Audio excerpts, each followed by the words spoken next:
সূরা ফাতিহার একটা করে আয়াত বলে আলহামদুলিল্লাহি রাব্বিল আলামিন, সঙ্গে সঙ্গে আল্লাহ জবাব দিয়ে বলেন হামিদানি আবদি, বান্দা তুই আমার প্রশংসা করলি।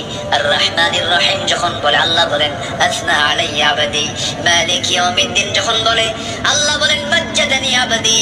এরপরে যখন বলে ইয়াকা না'বুদু ওয়া ইয়াকা নাস্তাঈন পর্যন্ত যখন বলে আল্লাহ বলেন বান্দারে তুই আমার কাছে কি চাস, প্রাণ খুলে চা রে বান্দা।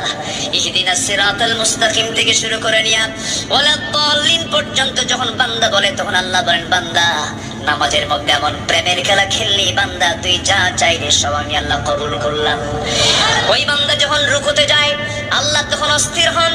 ওই বান্দা যখন সিজদায় যাওয়ার জন্য প্রস্তুতি নেয় সমস্ত ফেরেশতাকে ডাক দিয়ে বলেন ও ফেরেশতারা, এই বান্দাগুলো আমাকে দেখলো না, রাসূলকে দেখলো না, কোরআনকে দেখে হাদিসকে বিশ্বাস করে আমাকে খুশি করার জন্য তার সবচেয়ে সম্মানজনক জায়গা